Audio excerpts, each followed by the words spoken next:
Maintenance Agreement. McHugh Road, 680. Resolution, please. The Council approved bylaw 07-2026 being a bylaw authorizing the execution of a private winter maintenance agreement with Corey Squires for a portion of McHugh Road to serve 685 McHugh Road. Thank you. Do we have a mover? Councillor Tripp, second by Councillor Thompson. A background, please. Steve? So McHugh Road is identified as Your a mic on? Oh, sorry. My apologies. seasonally maintained road under Township Bylaw 33-2025. As such, the township provides maintenance only between May 15th and November 1st, and the road is not subject to minimum maintenance standards during the winter months. Section 5 of bylaw 33-2025 provides that the residents located on seasonally maintained roads may request to enter into private agreement with the township to undertake winter maintenance at their own cost and risk, provided appropriate liability insurance is in place. Corey Squires, the owner of 685 McHugh Road, has formally requested permission to perform private winter maintenance in order to maintain access to his property during the winter months. The completed private winter maintenance agreement and proof of insurance naming the township as an additional insurer has been submitted to staff.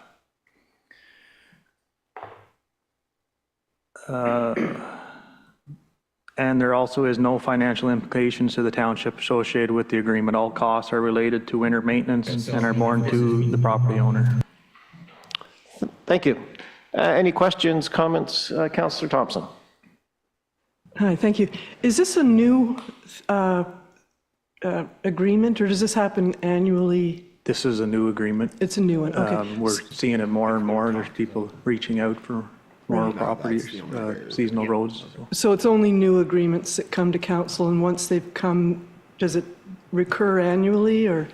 The agreement probably wouldn't have to come, but the insurance has to be so that every year. it's handled by staff after Yeah. that, so it's not. Yeah. And when, are there standards that are required, or is there any signage to say this is privately maintained? Is there anything, you know, if I turned up that road and it's not, you know, say I'm exploring, and it's not, I find out it's not up to standards, is there, I'm just asking what the procedures are, like how it works. Well, there is already signage on it because it's a seasonally maintained road. It says that the township does not maintain this road between the dates November 1st to May 15th, so that's already on there. But the landowner is responsible through the bylaw to whatever the standards are in the bylaw that they keep it maintained to that.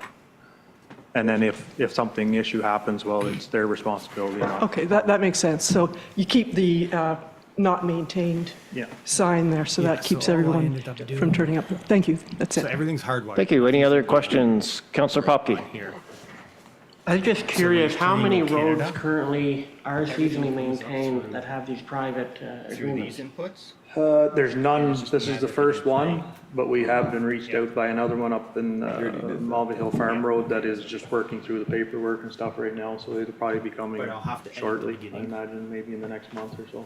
So once He's because working on streaming insurance and now, stuff like that. Perfect. but I'll have to use. Thank you. Any other I'll have questions? to get their recording. Councillor Levesque, anything? No? 10 Okay. minutes Just wanted to make sure. or 5 minutes. All right. Call the question. All in favor? Yeah, just because of that. That is unanimous, so carried. Thank you. We'll now move on to 10.1, bylaw 03-2026. Appoint Committee of Adjustment. Resolution, please. The Council adopt bylaw 03-2026 being a bylaw to appoint a committee of adjustment for the Corporation of the Township of Greater Madawaska for 2026. Thank you. Do we have a mover? Councillor Thompson, second by Councillor Levesque. Background, please. If I wasn't talking. Thank you. So this is report and NDI bylaws wasn't seeking coming up. council's approval for the appointment of the Committee of Adjustment for 2026. Because the committee is comprised of all council members, the appointments are required on an annual basis rather than the term of council. It's also noted in the report, because we are moving into an election year, that the Planning Act does allow for the continuity by allowing the members to, even if to allow the members to remain in place, basically until somebody new is appointed. So if you are not sitting on council come November 15th and we have a application in December, you are still appointed the Committee of Adjustment and you can act as such until a new committee is appointed. So I just wanted to make note of that for this coming year. And then everything goes Thank you. Any questions, comments, concerns, discussion items from council? analog out. There are none seen. Into there, Calls the that's why. question. All in favor? Go. That is unanimous, so carried. Thank you. But they didn't play. We'll move on to 10.1, bylaw 04-2026, acquisition and assumption of lands as public highway, Lower Spruce Hedge Road. Resolution, please. That council approves bylaw 04-2026 for the acquisition and assumption as a public highway, a portion of Lower Spruce Hedge Road designated as parts 2 through 6, inclusive on reference plan 49R 21018. Thank you. Do we have a mover? Councillor Tripp, second by Councillor Levesque. Background, Kristen, again, please. Yep, so this is a report and bylaw to formally acquire and assume a small portion of Lower Spruce Hedge Road. As a condition of consent, the applicant was required to survey and dedicate the necessary road widening lands up to 10 meters of the center line of the traveled road. While we do recognize that Lower Spruce Hedge is already a municipally maintained year-round road, these specific portions of the roadway are located on privately owned lands and have not previously been formally assumed by the township. So this bylaw allows the township to take title to approximately 436 square meters of land at no cost, ensuring that the road allowance is properly surveyed, dedicated, and legally recognized as part of our municipal road system. You're getting cards again? Thank you. Any questions, comments, concerns, discussion items from council?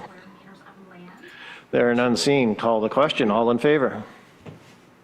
That is unanimous, so carried. Thank you. Looking for it. If me and Ryan can share that, For 1 sec here. I can teach mumbling. We'll now move on to Finance and Administration, 11.1, 2026 Canada Day Committee. Things people actually watch, people Resolution, please. That council appoint the following 4 members of the public to the 2026 Canada Day Committee: Cheryl Grass, Jean Libby, Jane Weir, and Susan Gumbley. And furthermore, that council appoints Councillor Tripp as the council representative on the committee. Thank you. Do we have a mover? Councillor Popke, second by Councillor Thompson. Background, please. I think it's Robin today? Yep, thank you. So in November, the advertisement was put out for members to apply to the committee. Reminder was sent out. There was a deadline of December 8th. We had received 1 application and then 1 verbal intention. The committee needed a minimum of 4, though. So council agreed to, or council directed staff It took me like 2 hours put to it back figure out out. what they did. All of them did. So when we put it back out, we received a total of 4 applications now, and all 4 applicants were eligible. Staff is recommending appointing them all, That's not and getting started. Thank you. Any questions, comments, concerns, discussion items from council? I guess the one question is, Councillor Tripp, your name's been put forward. Are you willing to take that position? Thank you, yes, I am. Okay, thank you. I'll call the question then. All in favor? That is unanimous, so carried. Thank you. We'll now move on to 11.2, bylaw 01-2026, interim tax levy. Resolution, please. That council approve bylaw 01-2026, being a bylaw to provide for an interim tax levy on all properties and to provide for payment of taxes and penalty and interest of 1.25%. Thank you. Do we have a mover? Councillor Thompson, second by Councillor Levesque. Background, please. Jen, I believe that's you. Yeah, so today council is being asked to approve bylaw 01-2026 to authorize the issuance of interim property tax bills. The bylaw provides an interim tax levy equal to 50% of each property's 2025 total taxes, payable in 1 installment on March 27th, 2026.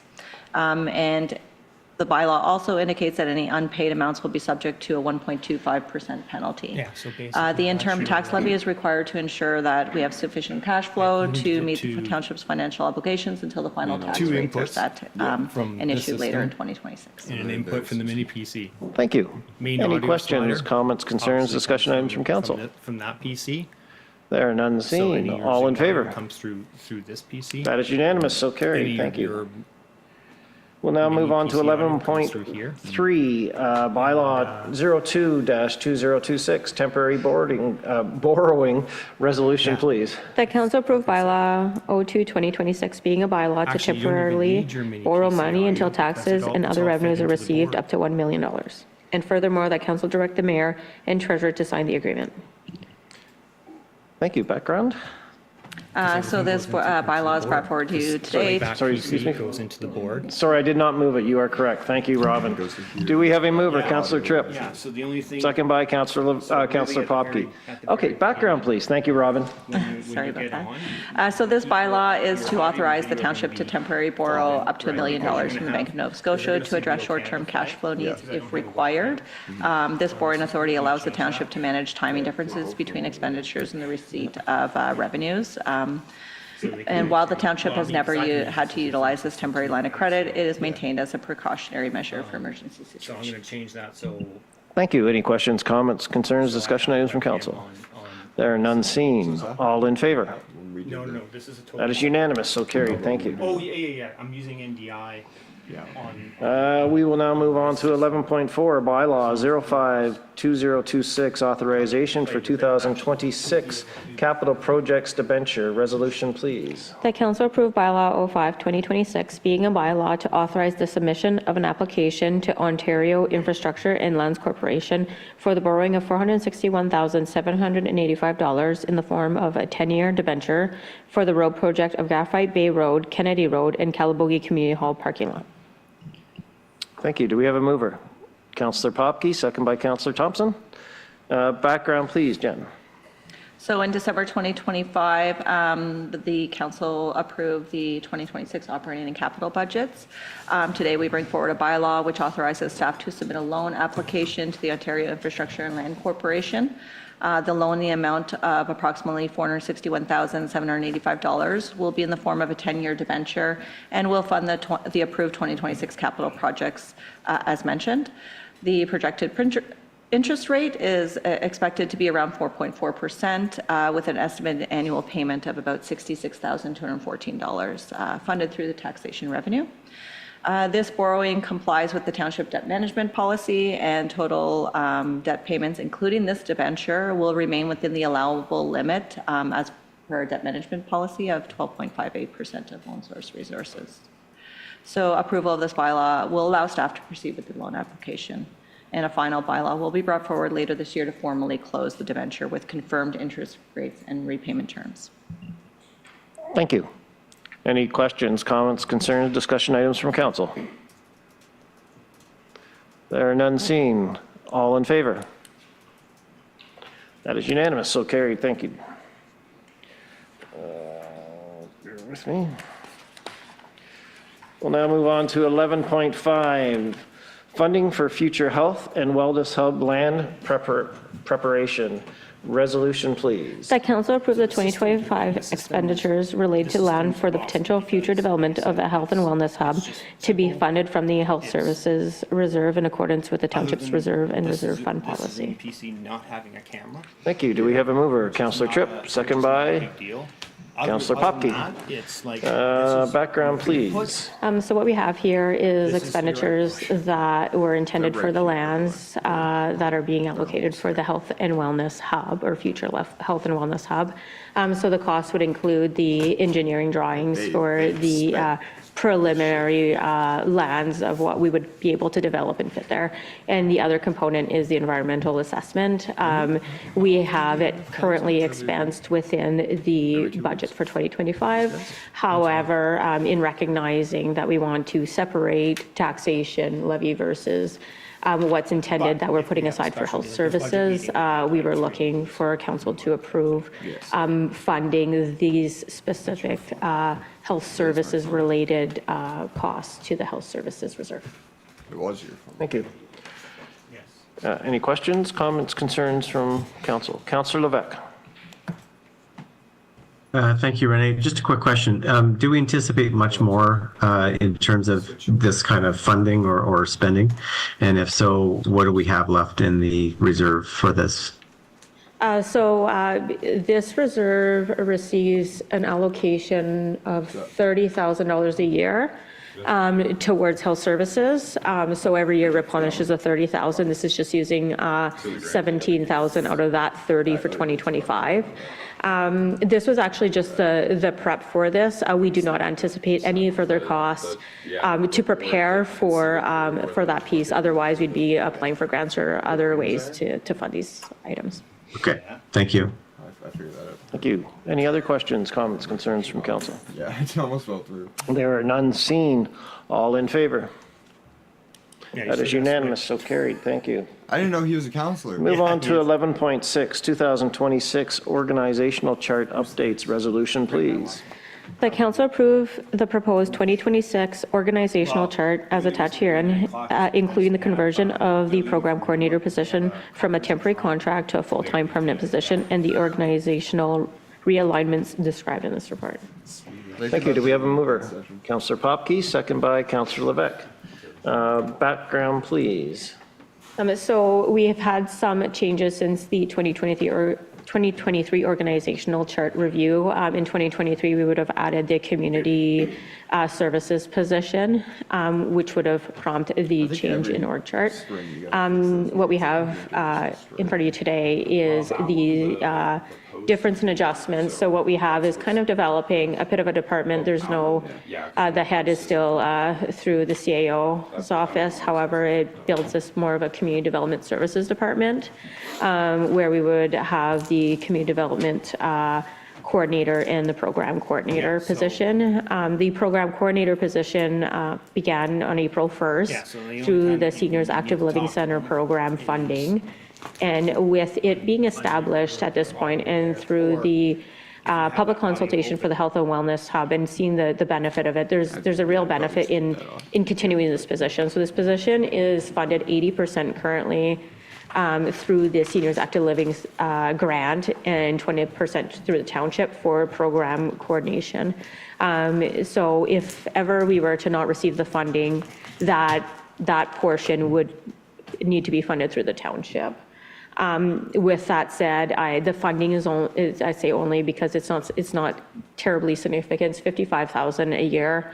It's just over 1% of a tax levy, but what it has brought to our community is significant programming for seniors, and then now it's continuing to grow on the all ages programming.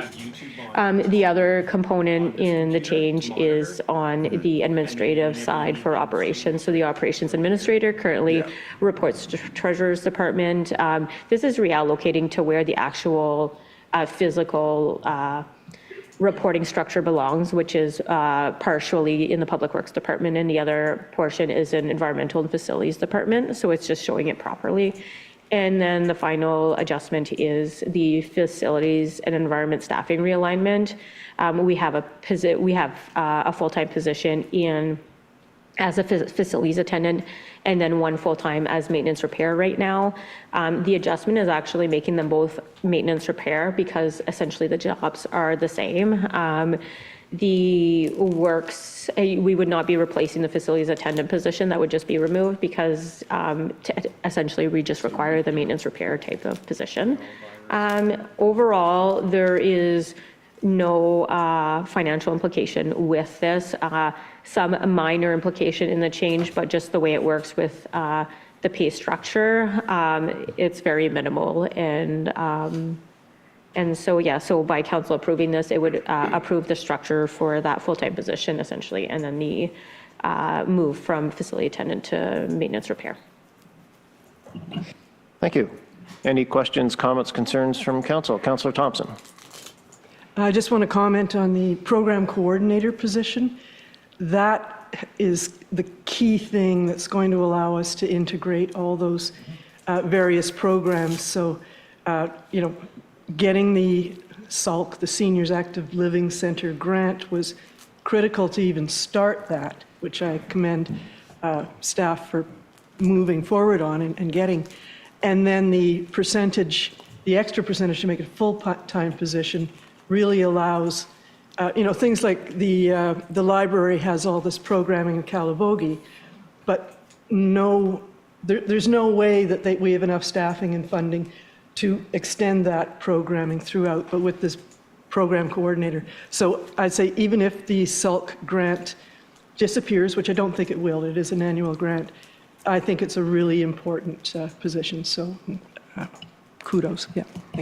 Thank you. Any other further comments from council? Councillor Levesque.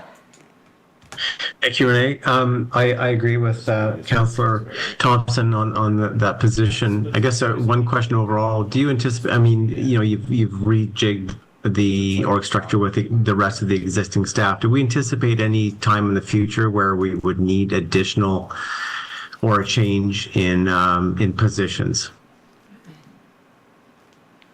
Like, do we see any additional headcount coming our way or down the road in terms of the requirements that are required to maintain what we maintain? So we do have in 2026 a review for that future planning for growth. So that's what we're doing. What we've been doing over, I would say, the last 2-3 years has been establishing positions that should have been there, essentially. And so we're doing that, and then we're going to start forecasting on what that looks like and what triggers a position requirement. So at that time, we might see an additional requirement for different staff or additional staff. Ideally, we'd be projecting on what will trigger the requirement for an additional staff, yes. Okay, thank you. And that's when you switch back. Any other questions, comments, concerns, discussion items from council? No, I just thank you for this, and we're ever evolving and ever changing, and perhaps, as Councillor Levesque says, we might need an extra head count, but the way we're growing, I can foresee that we will. It's just a matter of when, I think. So thank you. I will now call the question. All in favor? That is unanimous. So carried. Thank you.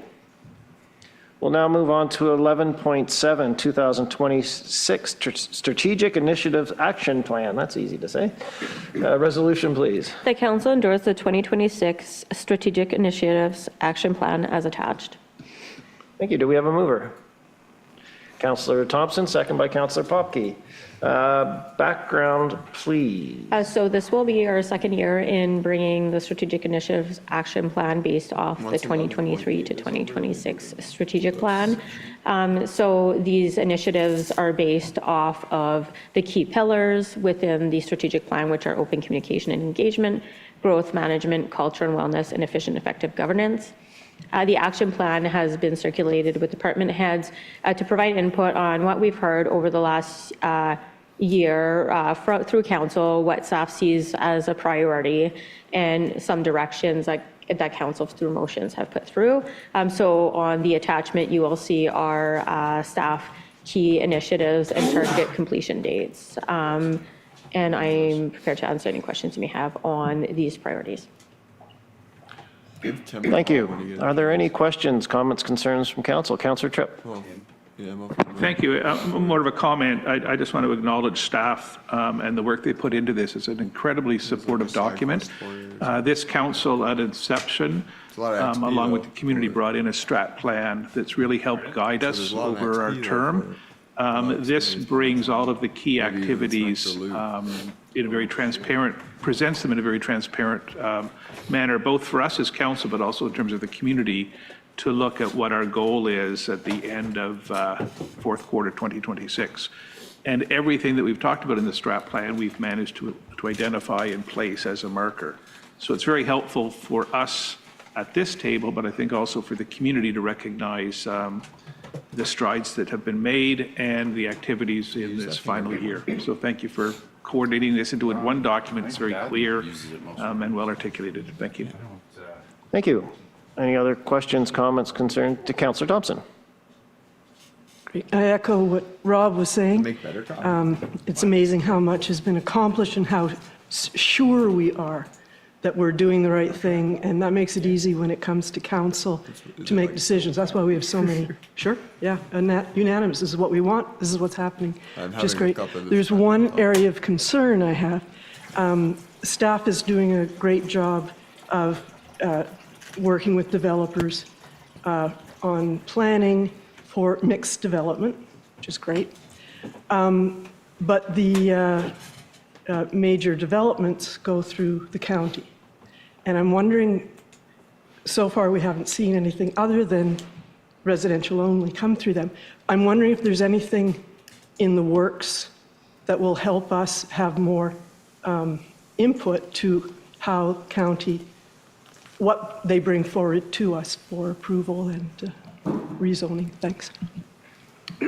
So what we have is, when it comes to developments, it sits within the OPA and the PPS. So there is that piece where, as long as it meets those requirements, it comes to council. I see where you're coming from on this piece of when we're talking about strategic planning. So when we talk about a strategic plan and we have the intent for us, and I think we talked about it when developing the strategic plan, was that we had considered the fact that there is not much leverage when it comes to what we want to see versus what developers will bring. What we have, though, is advocating for it. And I think this is where this piece came with meet with local developers or encourage mixed development, because it can't be direct mixed development. It has to be to encourage it, so having those conversations. Council has in place policies that have staff considering what do we want to see here. We have, right, for this area, the Calabogie secondary plan that will identify key areas that we may want to be developed a certain way. But other than that, the influence and the building those relationships with developers are the most important. So council does have policies in place that allow us staff, as a staff level, to know what are we looking for as a community and to advocate. With that said, we can direct at the staff level, at the council level here. I believe at the county level. I mean, if they can develop in a certain way and it's all single residential, then what we're looking for more at our level is to advocate versus have any policies that could, we can't make anybody develop a certain way. So at this point, we're advocating, and then that's the extent of what we can cover within our, I guess, parameters. Supplemental? What's up, coffee? What type of coffee? So I recognize that we can't force anyone to develop a certain way. No, not But, those ones. What bag it came from.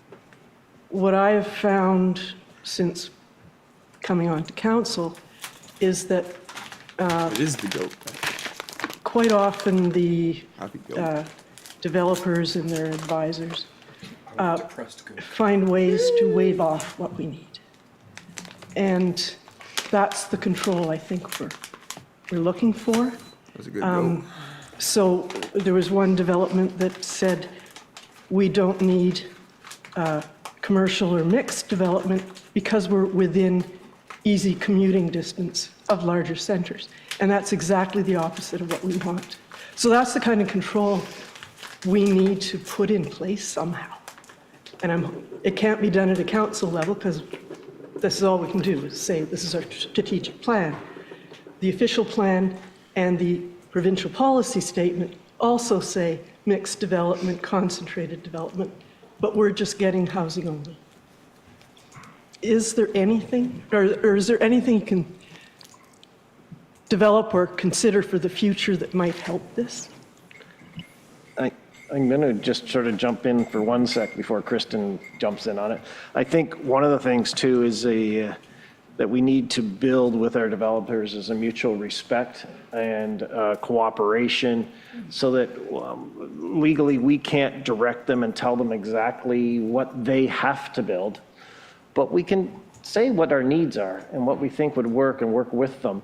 I think unless there's a provincial policy change or something, in that regards, I don't think we have much influence, but I am not the expert in this matter, but Kristen is, and I will put it over to her. No, I was just going to play on kind of what you were saying. I think in previous years, there hasn't been those relationships and those conversations.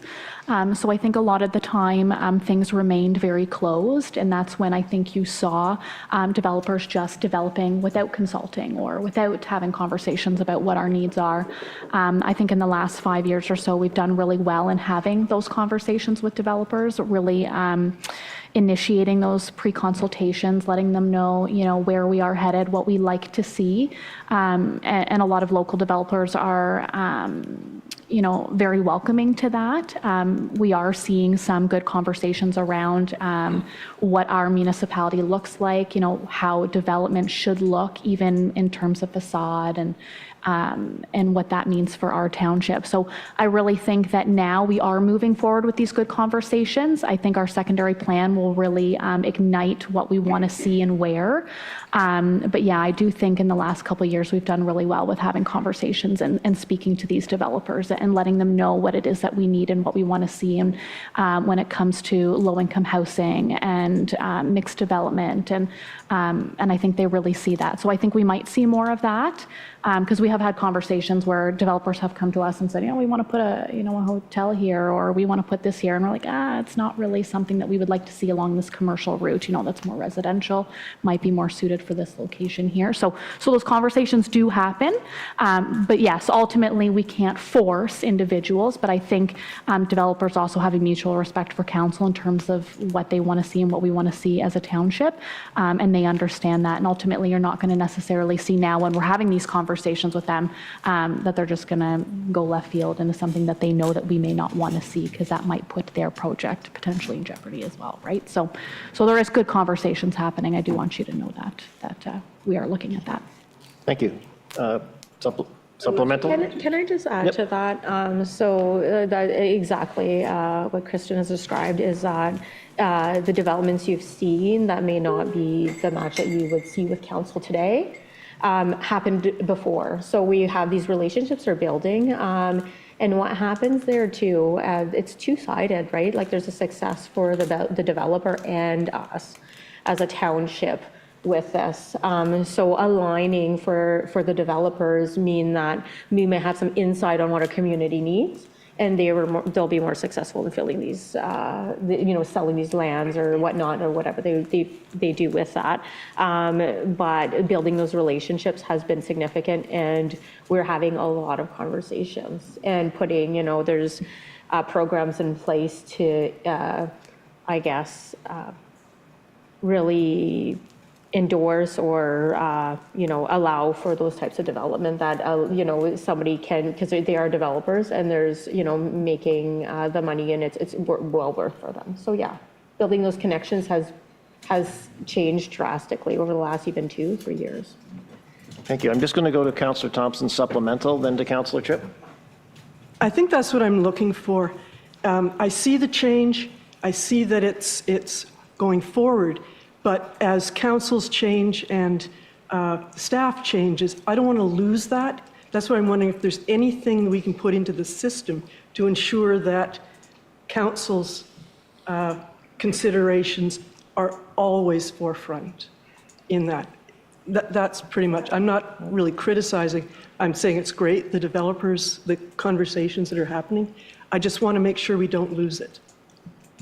Fair enough. Thank you. Councillor Tripp.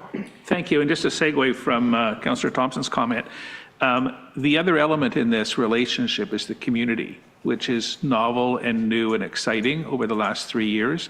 When we've had community consultation, we've gone out to engage. We've seen an increase in the community coming out to provide advice, support, and their vision. And I've personally seen at some of these open houses, the community mixing with developers. So the developers are not just getting the message from us as council or from us as staff, they're also getting a very clear message from the community in terms of what they want. And it's not, it's not a directive, it's an aspirational feel of what the community is like. And my experience is developers are listening to that. And then to the point about transition, both with staff and council members, the one constant is our community members. And that voice has become very strong over the last year in terms of what they want to see in terms of the development and how do we look and how we feel as a community. So I think that's the thread of consistency. As councils and staff change, our community view doesn't. But it's a huge marker for us to have been able to engage the community, and again, to staff, appreciation for the work in organizing and hosting all the events, because that's really the pivotal point, I think, for where we're heading. Legislation is legislation. The voice of the community, I think, is what's going to influence most of the developers. Thank you. Thank you. Any other questions, comments, concerns? Just making sure, Councillor Lebec, you're okay? I know. Okay, you were just sitting there so still, I thought you might be frozen. Sorry. If there's no other comments, I'd just like to say that the rapport that the staff has with developers and with the community, and as you mentioned through the Seniors 55 group, the SALT, I mean, there is an openness that communication is wanted, and the communication from the community is valuable.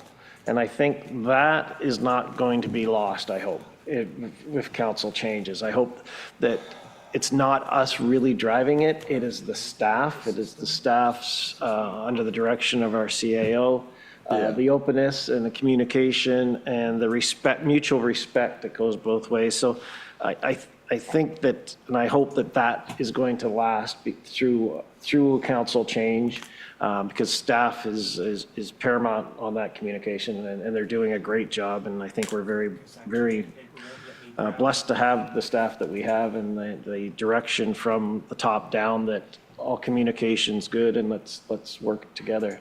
So I thank you for that. And I will now, I guess we go to the question then. All in favor, or do we need the resolution read again? No, we're good? Okay, all in favor? That is unanimous, so carried. Thank you. We'll now move on to 11.8. Calabogie Junction Health and Wellness Hub Progression Update.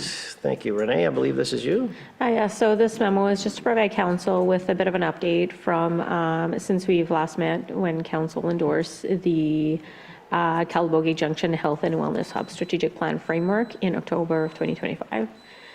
So what the framework included 4 components on which we are progressively moving towards as next steps. And so we have the partnership and stakeholder outreach. We've met with over 40 groups or 40 people to actually talk about the idea behind this Calabogie hub, health and wellness hub, and how this could work within as for us as an enabler for these health services. So meetings included the Calabogie Medical Center, the County of Renfrew Community Paramedicine and Social Services, Ancient Rivers Family Health Team, Calabogie Area Home Support, on Ottawa Valley Ontario Health Team, and GM Seniors Housing Corp, and various other groups and experts. And the intent here is to see if the need is there for co-location for primary care, community medicine, seniors wellness programming, home support, and then potentially housing in the area. All groups are very excited for the project, are very supportive. So with that, we're able to obtain, I want to say I'm at 7 letters of support for our delegation for the health hub, which include everywhere from the health teams to the medical center. We have an Eastern education component to talking about this training facility. So we have support letters across the board, County of Renfrew paramedics. Really endorsing the fact that, one, they feel we need the facility, and then 2, that they would be interested in having space within the facility to serve as a community. We had 2 public open houses or consultation sessions, one in Griffith and Calabogie. At both sessions, we were able to pull a lot of information about what people are looking for. So they were answering themes for boards like living well in our community, care and support spaces, program and community activities, and looking ahead.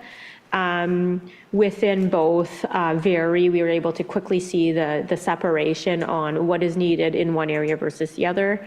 The Griffith area was able to identify that they would be more of another like co-hub versus a spoke, which is definitely part of the framework when we're going to be updating for framework basically 2.0 on what that looks like, where we're kind of separating that piece because there is a distance between Calabogie and Griffith.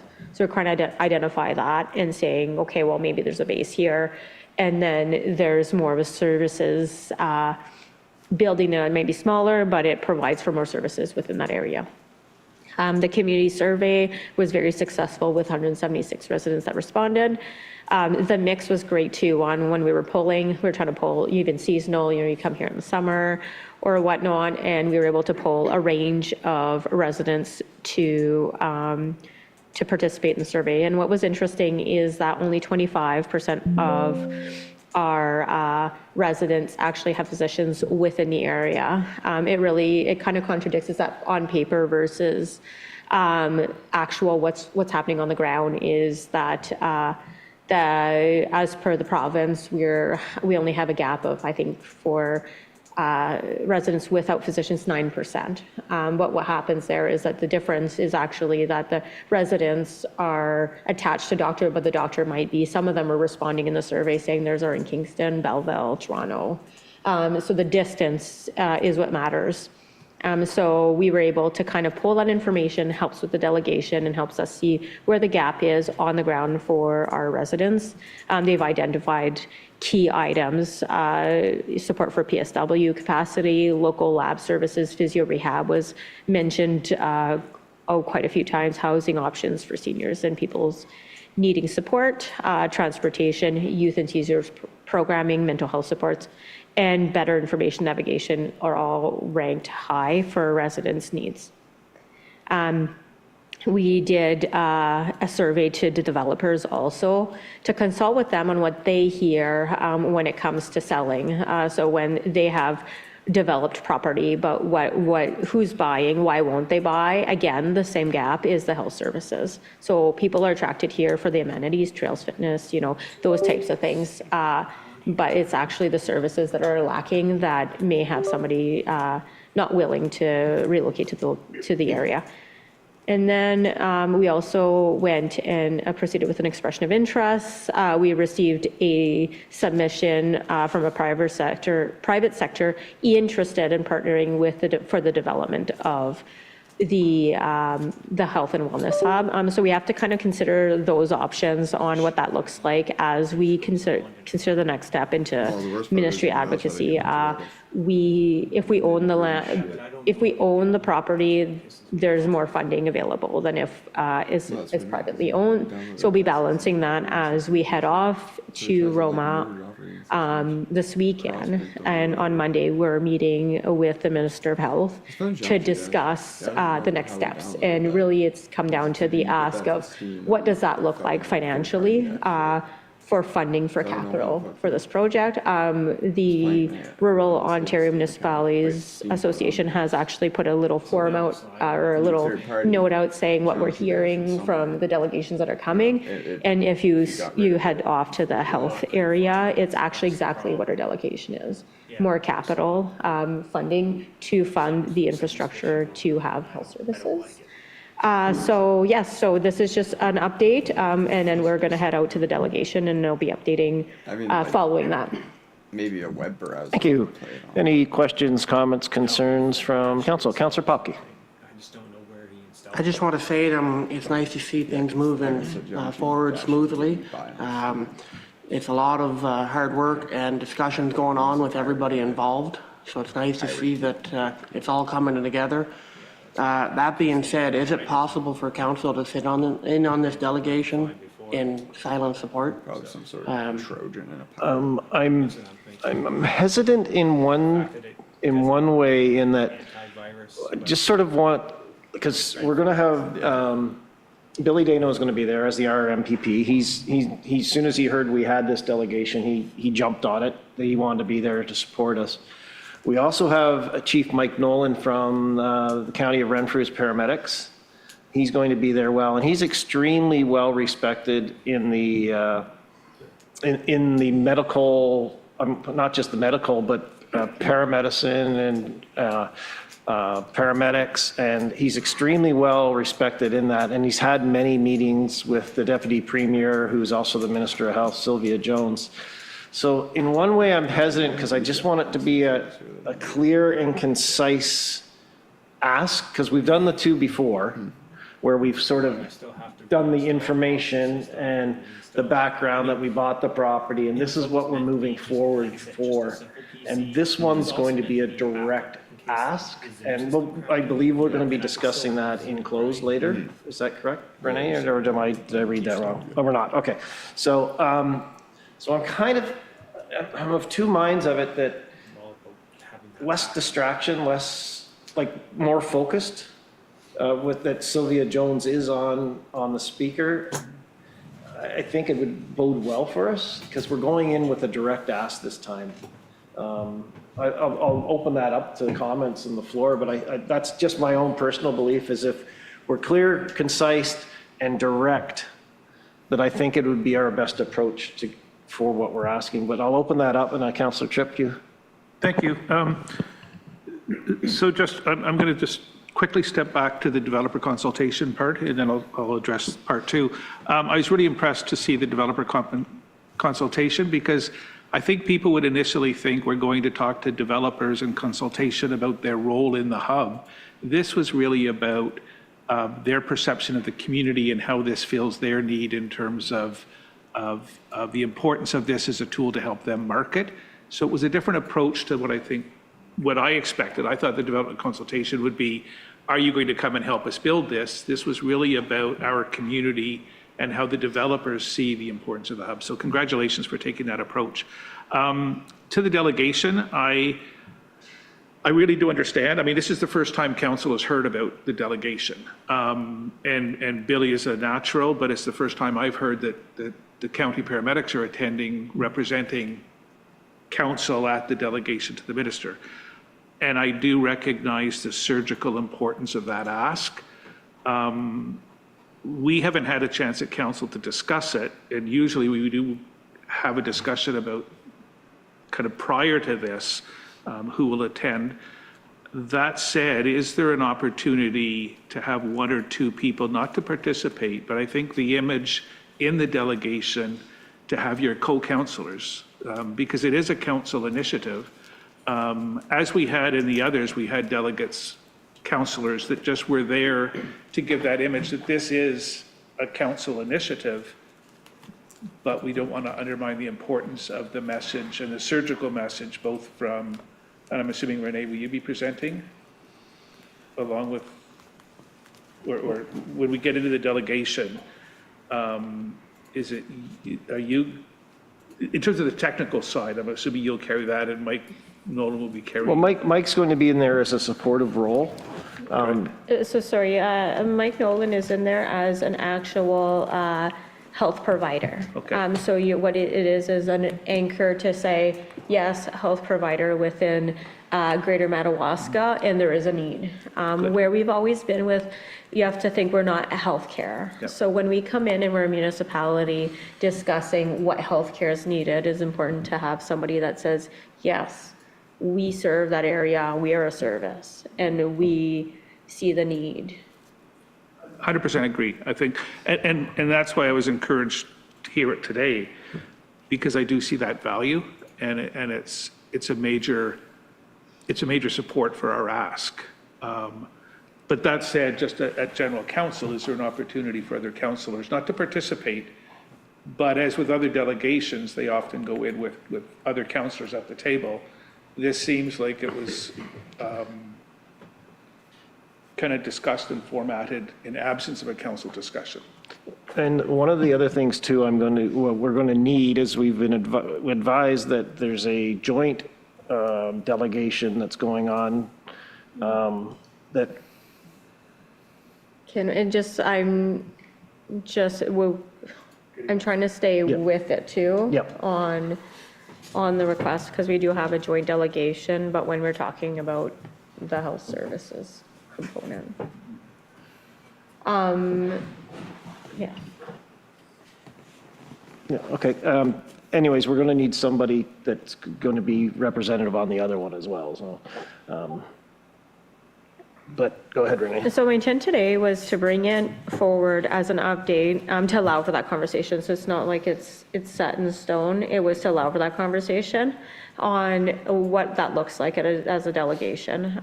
We do have municipalities that if they're in attendance, and they're available, they attend certain delegations.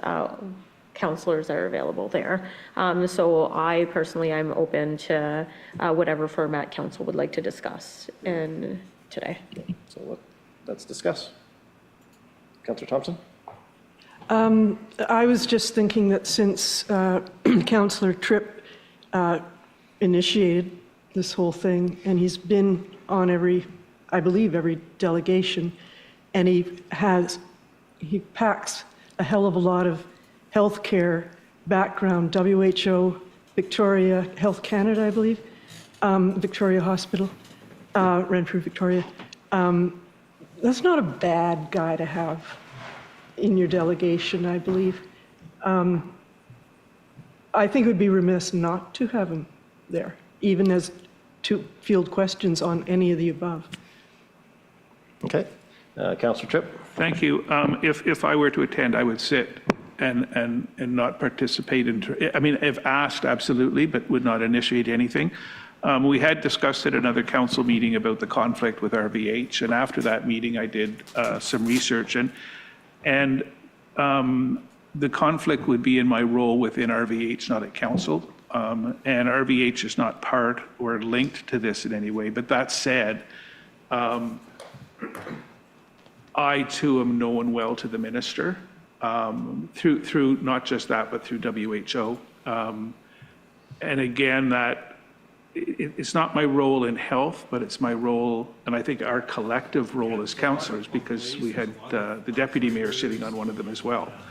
And I think it's important for their side of the table to recognize that and we're a small team, we're a small group, and all of us have been involved with this at some level or another, and participating in getting it to this stage. I think it's appropriate that we all sit at the table if we can, not to participate, but just to show that solidarity that we all have been involved in moving this really important initiative to this point.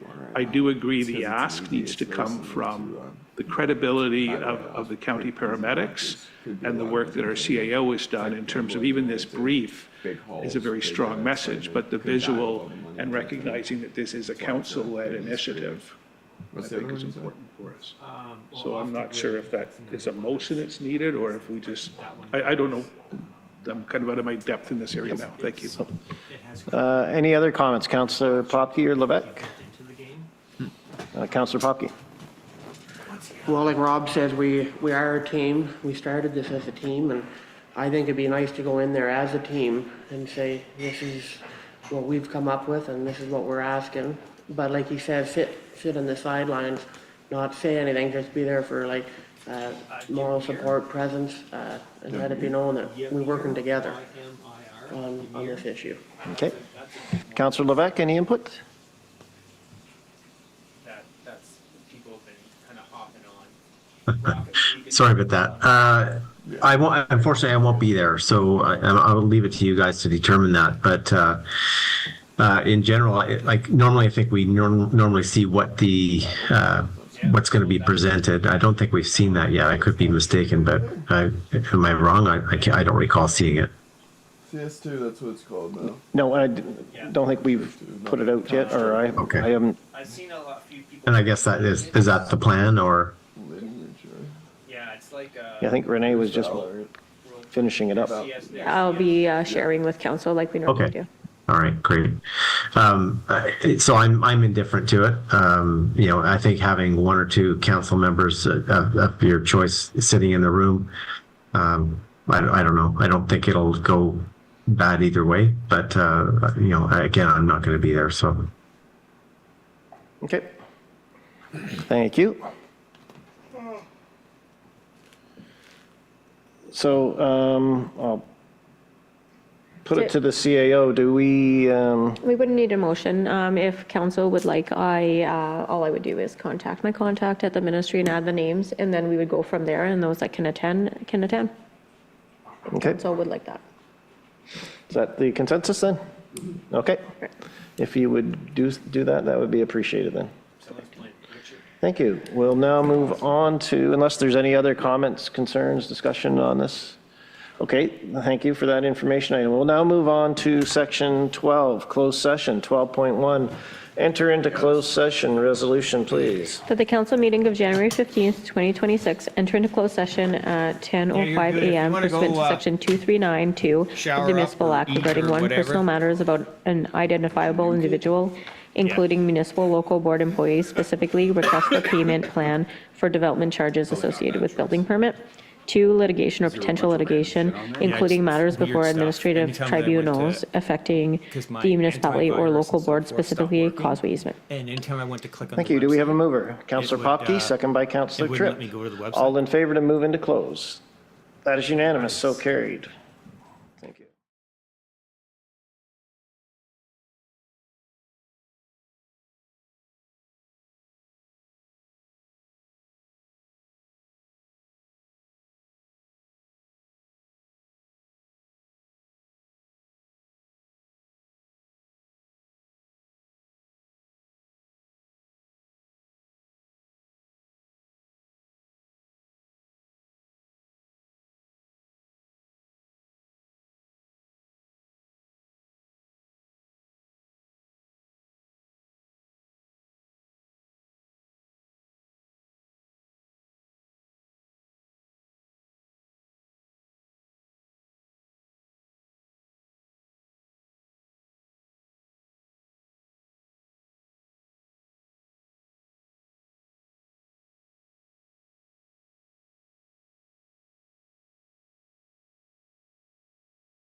Thank you and welcome back. It is 10:50 a.m. Can we have 13.1, move to rise and report resolution, please? The council moved back into open session at 10:50 a.m. and reports the following as a result of closed meeting. Item 1, personal matters about an identifiable individual, including municipal local board employees, specifically request for a payment plan for development charges associated with the building permit, proceed with payment plan as discussed in close. And 2, litigation or potential litigation, including matters before administrative tribunals affecting the municipal or local board, specifically causeway easement, proceed as directed and closed.